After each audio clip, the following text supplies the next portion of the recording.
This is Prince Handley coming to you with 100,000 watts of pure love. The voice of Israel and for Israel.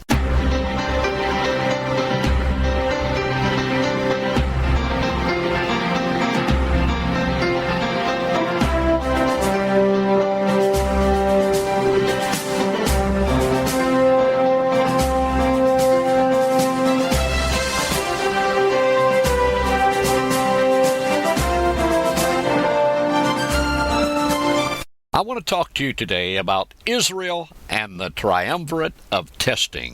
According to the Tanakh, in Ezekiel chapter 38, we see that there are certain players that will come into alignment in the future against Israel.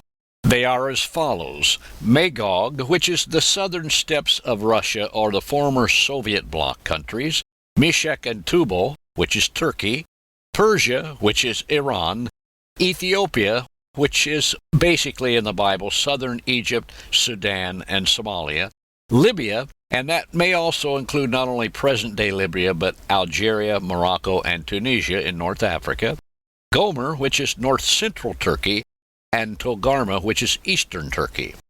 But I want to talk to you specifically about the Triumvirate of Testing at this time, which is coming into alignment against Israel. The triumvirate of terrorism or testing at this moment is Russia, Iran, and Turkey.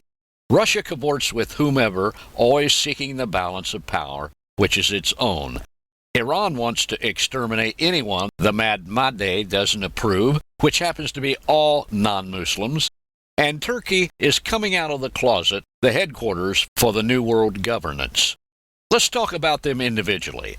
Let's talk about Russia. Russia is attempting to attach its holding in previous Soviet Bloc countries, which is identical to Magog, to prevent NATO encroachment into these areas. At the same time, Russia is strategically taking advantage of the new young American president's weakness in military experience and foreign policy negotiations. As far as Iran wants to fill the void in the Middle East which resulted from the invasion of Iraq. This also happens to be one of the goals of Turkey. Iran, under the leadership of the great Meany and his puppet Barney Fife, want to bring destruction and chaos to all non-Muslims. Not just Israel and the United States, but all non-Muslim nations. You might want to read my report in the news section or news page of the Voice of Israel website on what Iranian leaders, not most of the Iranian people, but the leaders actually believe about the Mahdi and how it connects with their recent launching of their space satellite. You'll find the Voice of Israel website at www.podcastsatellite.com.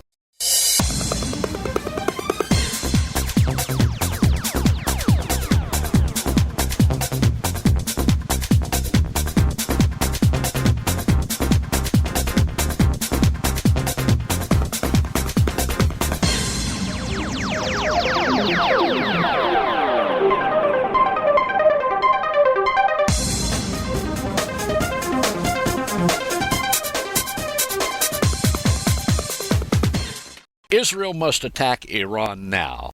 In short, Ahmadinejad and the Iranian leaders believe that to hasten the coming of the Mahdi, or the 12th Imam, the supposed Muslim Messiah, that they must, according to their religion, bring chaos and mass destruction to the world before he, the Mahdi, will appear.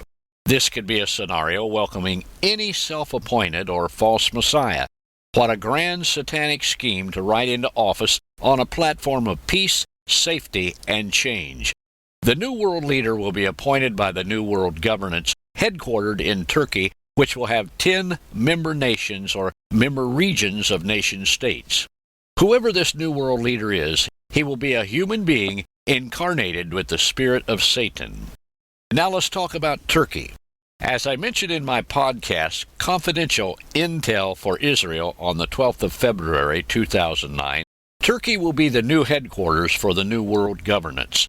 In due time, it will become obvious that it will in effect be the clandestine headquarters of the NIO, or the New Islamic Order. As the global governance center, Turkey will come into position after breaking away from its previous European and Western association. And as the eastern leg of the old Roman Empire, It will be the epicenter of Islamic geopolitical and financial concourse.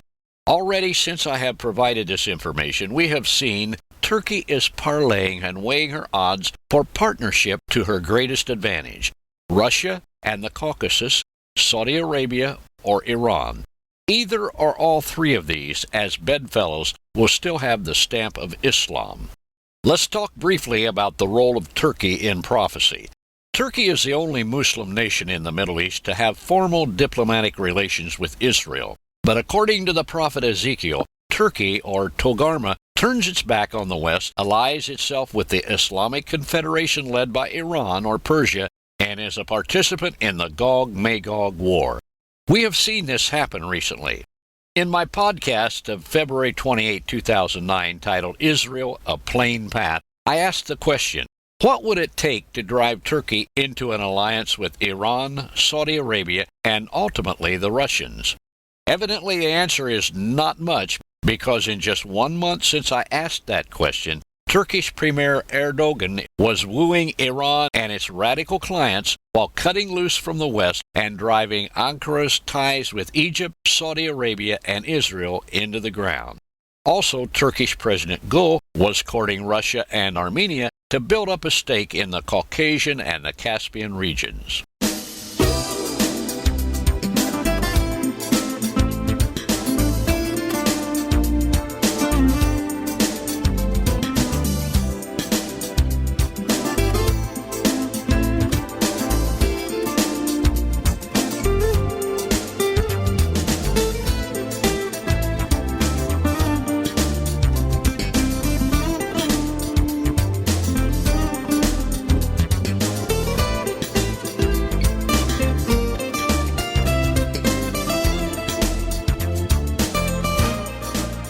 And now let me tell you what Israel must do immediately. I'm going to outline 7 steps that Israel must take.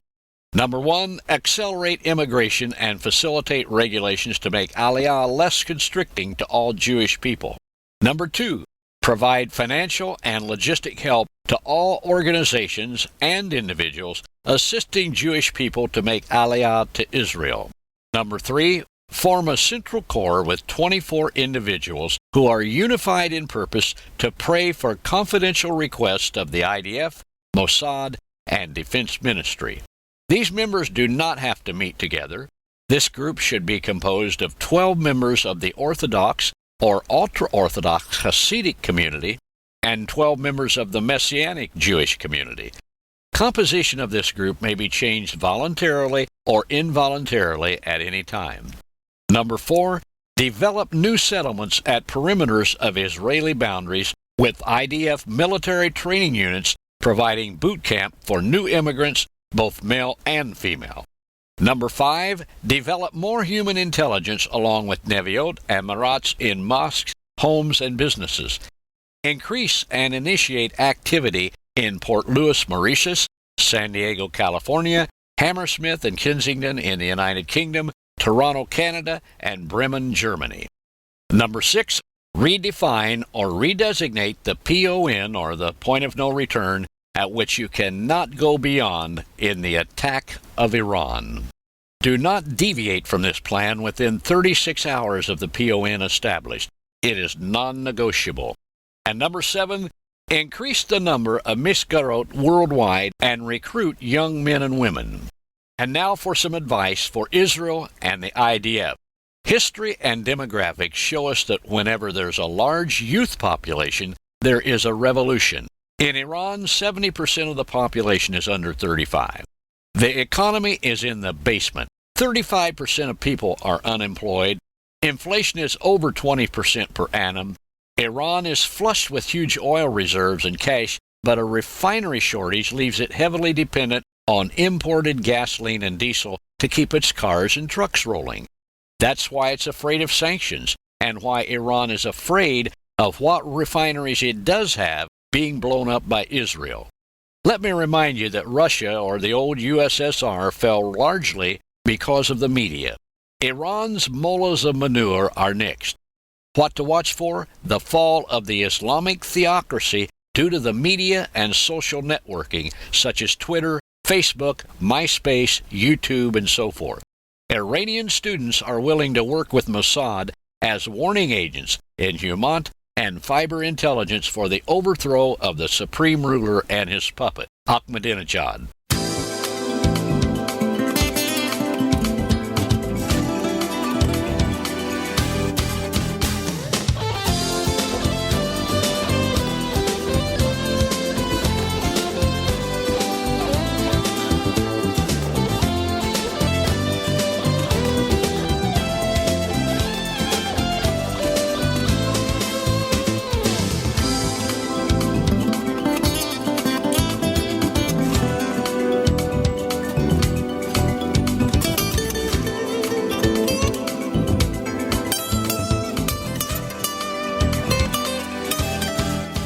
And now a lesson from the Tanakh.